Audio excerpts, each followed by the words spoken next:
Hi Scorpio, welcome to your April 2025 AstroTarot.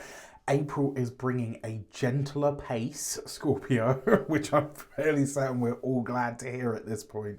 It's going to allow you to reflect on the intensity of the recent months and really start focusing and aligning your energy with the longer term goals that you have, right?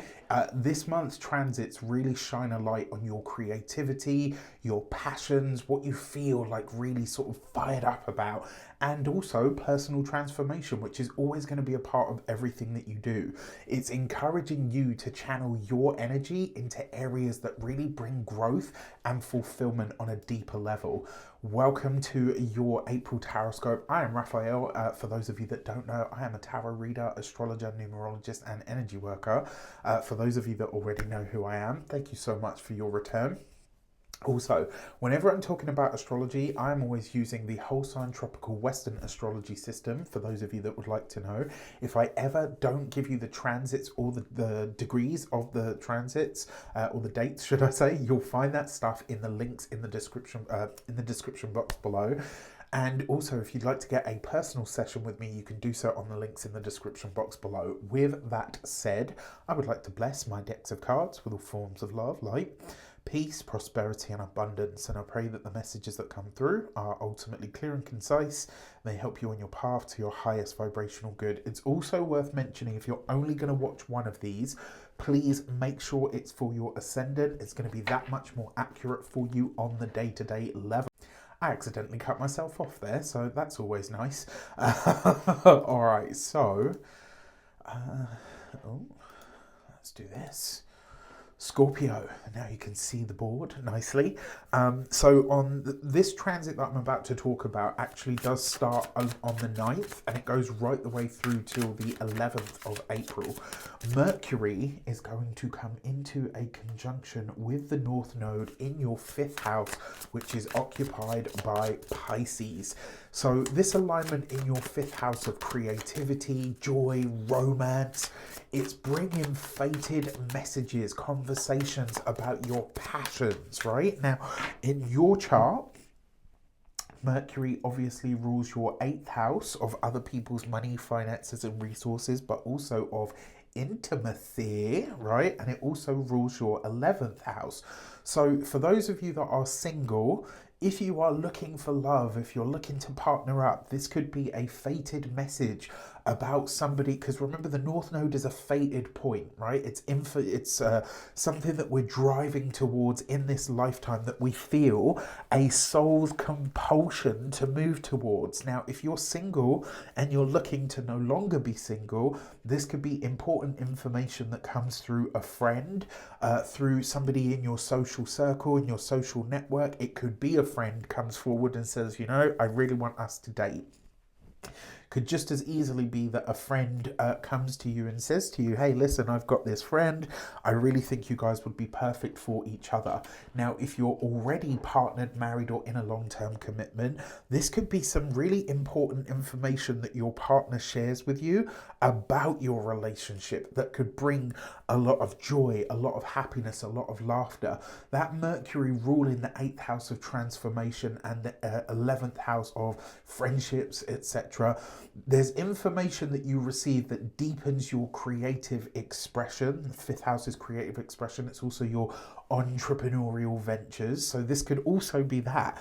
It could be that you find that you get really inspired by a personal business experiment or idea that you have. Maybe you've always wanted to start a personal business and now you get some really good information to say, hey, listen, did you know that that thing that you're really interested in is about to explode, right? Let's say you've got a real interest in flower arranging and a friend, 11th house, comes forward and gives you information and says, did you know that flower arranging is set to be one of the fastest growing businesses over the next 3 to 5 years, right? Like, and that is kind of like a fated message to say, yes, go in this direction. The other way that this could also show up, I've already talked about the romance side of it, but for those of you that are partnered, it could be something that your partner shares with you about a vision or a goal that you have for the future that ends up really helping you in some way. You might find inspiration for a project, or maybe even have like a really important conversation that reveals a new perspective about love, about children, about creative endeavors that you're really interested in. This is a really good time for you to reflect on what's bringing you joy, and also like how you can incorporate more of that joy, that pleasure, that romance into your life. Be open to all of the intuitive nudges that come in at the moment that help you tap into sort of excitement and alignment with your own inner truth and also your own inner child.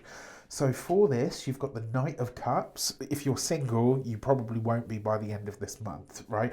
Or at least there's someone in the picture that helps you sort of think, you know what, maybe I won't be single for life. You've got the Page of Pentacles, that's the small business card, and you've also got the Knight of Swords. If you are single, if you are partnered, doesn't matter. Two knights represents intimacy. This is, I mean, look, if you can't catch a date this month, it ain't everybody else, honey. I'm just going to tell you straight up. If you're partnered, married, or in a long-term commitment already, some venture that you are going after, maybe that you and your partner are working on together, finally starts to show promise. Now, with the Knight of Swords involved, you will potentially have to move quite quickly on the whole thing, so just keep that in mind. But you've got this with the Knight of Cups, which suggests that offers that come in now really are quite solid, especially with the Page of Pentacles here. It will start small, right? It's not going to be, you know, like the message that come in about the flower arranging over the next 3 to 5 years. It's not, oh yeah, your industry is going to explode tomorrow. It's over the next period of time, right? And that's the message here. But listen, get into it, right? Get into it. Okay, so on the 12th of the month, the Sun is going to conjunct Chiron in your 6th house. So obviously I haven't got a Chiron glyph, unfortunately. I'll either have to make one or yeah, I think I might have to make one. So anyway, the Sun coming into a conjunction with Chiron, and I believe this is at like 23 degrees of Aries. The Sun is the ruler for you of your career house, right? Sun rules the 10th house of career, the most public aspect of you. Your 6th house is your physical health and vitality. It's your work, your routines, it's your pets, it's your daily grind, right? If the 3rd house is your local environment, your 6th house would be what you do in that local environment, right? And the 6th house is also the house of drudgery. So it's like, you know, when you have to go to the gym, when you have to clean your bed sheets, when you have to wash the car, when you've got, you know, all the things that we want to keep well in our lives, we have to maintain. The 6th house is a maintenance house. And so these two coming together, what does the Sun do? It illuminates, right? It's illuminating any insecurities or wounds that you have tied to productivity, to your sense of worth in your daily life or daily experience. If you've been feeling stuck or doubting your ability to handle any of the responsibilities that you've got in your life, this is a time to address those, right? To really take small, but because it's the 6th house, small but meaningful steps towards that healing. You might even really start to realize here that actually creating healthier routines or setting boundaries when it comes to your work, it might really be the key to feeling more balanced or more empowered for you at this time. Also, because it's in the 6th house and the 6th house is occupied by Aries for you, what do you want from your days? What do you want your day-to-day life or experience to look like? That's what this is really about. Aries is the sign of the self. So when it comes to your work, what do you want more of on a daily level? It's really encouraging you to listen to your body, and if you've been neglecting self-care, it really is time to prioritize your own well-being. Now, for this, you've got the 6 of Pentacles, so you are bringing balance to your practical experience one way or another. You've got this with the Maestro, all right, which means there's a stroke of genius in here somewhere, and you've got this with the Temperance card as well. I really like this because it feels to me like, even though it's Chiron, you're going to have like an insight or a flash of inspiration, or maybe even some kind of moment where you realize, like, fuck, I'm really good at this. Like, I'm really good at this, and I just need a subtle shift in perspective. I like this as well because you're doing it on a really practical level, and with that Temperance card, you might even stumble upon something of a healing or even an energetic sort of imprint that really helps you sort of, for lack of a better word, dilate time. And listen, I'm not even going to get into it, but time has been so fucking weird for me recently. It's unbelievable. I mean, like, losing days, panicking because I think I'm going to be late, and then it turns out that thing is actually tomorrow. I like telling myself, like, oh yeah, I've got ages to do that. No, it's in 5 minutes, Raf. And I'm like, I'm sorry, what? Or like, I'll be somewhere thinking that that's where I'm supposed to be, only to realise that I'm actually not supposed to be there until the day after or the day before. Just time has lost all meaning for me at this moment. It's like the weirdest experience ever. Anyway, that's on the 12th. On the 15th of the month, we have a grand water trine. Now, I don't usually include the moon in the transits that I do because it's such a fleeting energy. But because this is such a such a harmonious grand trine, and your sign is implicated in a double sense. One, because the moon is in your sign. Two, because Mars, your ruling planet, is in the sign of the moon. So these two are in what we call a mutual reception. And this is happening across your first, your fifth, and your ninth houses. These are self houses, self-expansion, self-growth houses.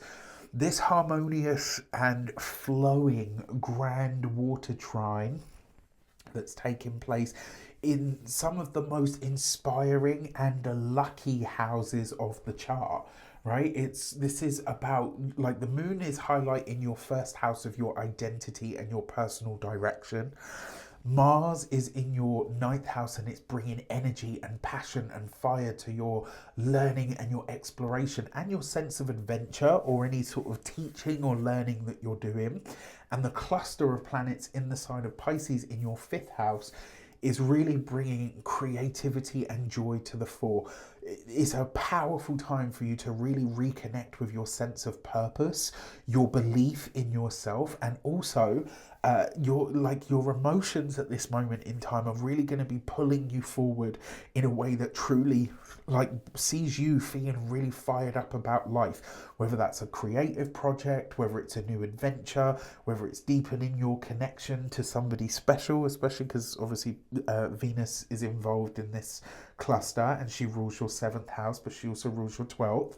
So there's so many ways that you could take this. Now, it's likely that you're going to be feeling a greater sense of renewed confidence in expressing yourself and really going after what your dreams are. Trust the flow of your intuition, trust the energy of your intuition, because it knows exactly where you need to go right now. Bam. Quite literally, right? With I'm tempted not even to pull any more cards for this one because it's just such, look, right? 10 of Cups. What more do you need? With lunar transits, because of the way that how fast the moon moves, I usually say with these, you want to look at the day before, the day of, and the day after. But you got the 10 of Cups with the Wheel of Fortune. Really? And the Page of Wands.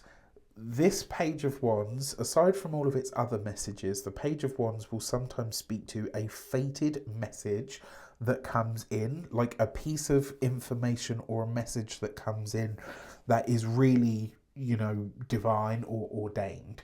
And the fact that it comes up with the Wheel of Fortune speaks volumes about two things. The first one is, this is going to be a piece of information that you haven't called for, that you haven't asked for, but is exactly what you need showing up at exactly this moment. It's like the heavens open up. I said these were the two luckiest houses of the chart, right? It's like what you need, the information that you need, potentially around a home or a property matter, potentially around a financial matter. It's like exactly what you need shows up at exactly the right time, and you'd be really, really surprised at how amazing it is. Like I can't. Now the other thing that I want to mention here as well is this is, although it's not actually technically, we could use that as a time sequence. Whatever shows up for you mid-month, it will be something that carries you through to or really starts to perfect in Sagittarius season of this year. On the 18th of the month, Mars is going to re-enter Leo. I am so here for this. I am ready for Mars to get the fuck off my moon, to get the hell out of my 12th house. Like, you know, I actually really like Mars as a planet because I really feel its energy, but fuck me, I am so over this one, like so over it. I really, really am. Mars coming back into your 10th house of your career, your social status, your really the standing that you have in the world. The hard work and discipline, the healing that you've been doing, the routines that you've created is all going to start to pay off here because Mars rules that 6th house. And now that it comes back into Leo, it's in a fellow fire sign, or should I say it's in a fire sign, so it's happy there.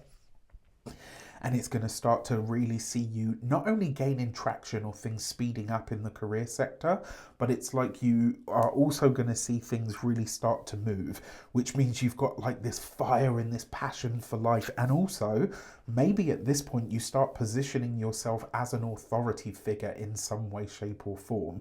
And then obviously Mars also rules your 1st house of Scorpio, which, you know, Mars is your ancient ruling planet. And in the 10th house, this could be like you saying, no, I'm ready for the world to see me in some way, shape or form.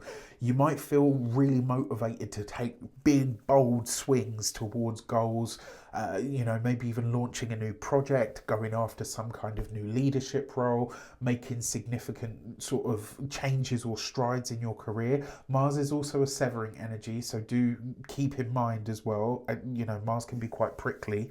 So it might even be that at this time, maybe you clash with an authority figure, and it's probably because you're not having it anymore. Do you know what I mean? Like, you just might be in this place where you're like, no, you know what? My boss has taken the piss out of me one too many times, and now I'm going to let him know about it. Mars also rules your 1st house This is you, right? You are going public with something, and you feel ready for it. Be careful with being over impatient or overexerting yourself, because obviously Mars rules that health. So we just want to make sure we're doing good health practices. Mars in Leo thrives on actions, but can sometimes push it a little bit too hard. All right, so just keep that in mind. This is your time to shine, Scorpio. Make the most of it. All right. You've got this with the 5 of Wands. There is no competition. You are the competition. That's what I'm just gonna put it down. All right, like you. Damn. All right, with the Hierophant card and the Judgment card. This is a moment where you really are positioning yourself as an authority, where you are gaining traction in some way, shape or form. You're breaking with the past, creating new traditions, and you are blowing your competition, whoever they might be, out of the water. With this Judgment card and the Hierophant coupled together, I will say, and this is really strange because it's not a message that's coming from necessarily the astrology, but I feel like it's important. While you are doing this and conquering the world, just be mindful to hold in your P's and Q's to the universe. Yeah?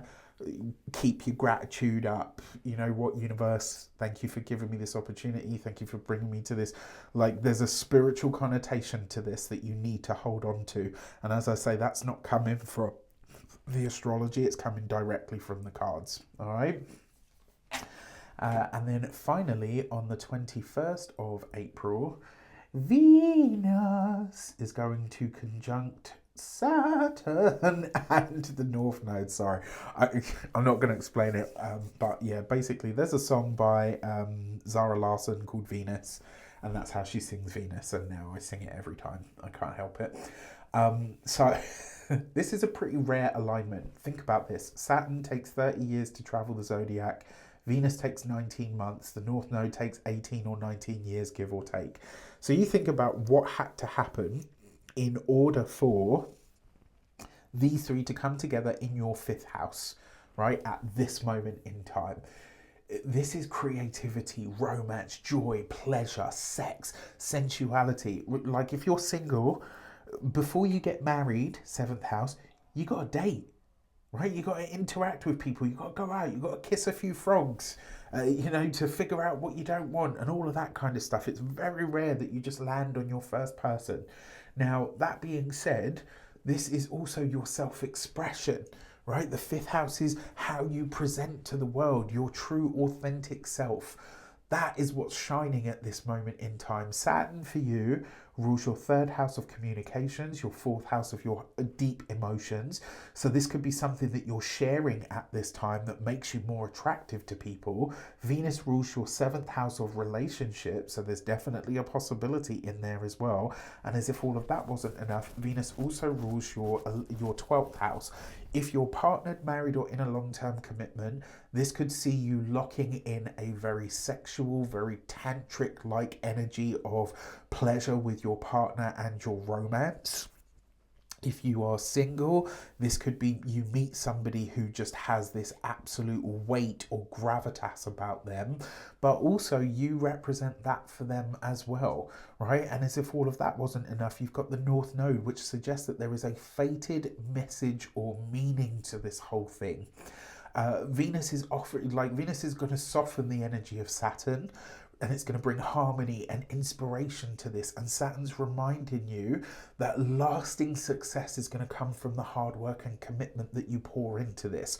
Whether it's a relationship, whether it's a personal business, whether it's like whatever it is, it's kind of a message to say like this has the chance to really stand the test of time, but the choices you make about where you invest your time and energy is really what's going to matter here, especially when it comes to matters of the heart or your creative self-expression. The North Node adds that fated sort of quality to this transit, and it's really like whatever comes about as a result of this, it will have a long-term impact. Whether you're stepping into a leadership role, whether you're committing to a project, whether you're deepening a relationship, the groundwork that you are laying now is for something beautiful, but also something that lasts. I mean, what more could you ask for? So you've got the Ten of Swords, which means there will be something that needs to be let go of. To have something this amazing, it will need a foundation. And very often we build our best and biggest dreams on the foundations of the old. You've got this with the Six of Wands, ultimate victory, and then you've got the Tower card. One of the ways that this could show up is this could be a moment of victory that you either don't expect or that comes at a price. And only you will really be able to know whether this is a price that you are willing to pay. The Six of Wands, that's such an interesting card to have with the Tower, because it's kind of like, yeah, this is a success, but you know what? It comes with a lot of hard work. Do you know what? Let me give you an example. Just recently, I had somebody say to me in the comments on one of my videos, like, oh, I'm really glad that you brought the weeklies back because basically, I'm grateful that people miss my work the way that it was, but it was kind of like a message just to say like, oh, just do what works. And it's like, okay, yeah, but when I'm doing and churning out like 80 plus videos a month, yes, it might work, but that's not always good for me. Like that, and that's without my client work, that's without building and creating courses, that's without trying to have a life and to support my family and all the rest of it. Like it goes, do you know what I mean? So yes, it's a success, and yes, it's what people want from me, but at the same time, it also comes with a toll. So that's just something that you might want to watch out for with this. Okay, so on the 13th of the month, you're going to have a full moon in your 12th house. This is going to highlight to you where you get in your own way, I believe, especially because it rules Venus as the ruler of this is in Pisces, and it's going through all of these interesting sort of advantageous sort of connections. You got the gate 30 and hold in. This is a message to say, like, whatever the goal, the hope, the dream, or the wish is, hold on to it. Don't let it go anywhere, no matter what happens. And then on the 27th of the month, we will have the new moon in the sign of Taurus in your 7th house of relationships. You've got the gate 5 and patience. I know one person at least in the comments is probably going to be like, someone watching. There's one person I can think of watching this, and she's going to be like, really? Really? This card basically says this new moon, especially when it comes to partnership, relationships, etc., you are going to have to, and this is specifically a message for those of you that are single. Whoever it is that comes into your world or into your life from here on in, you may need to exercise a little bit more patience with this person, right? And the reason being is maybe they are, maybe they really are into you, but they're not ready for a relationship yet. And they're trying to tell you that in a way that sort of doesn't scare you off. Another way that this could also show up is a message to say, love really is on its way in for you, but it is going to require your patience when you, like, in order to have it or when you get it. With that said, I wish you an abundance of all of that good stuff. Have a fantastic month. Let me know in the comments how it shapes up. Take care, and I'll see you soon.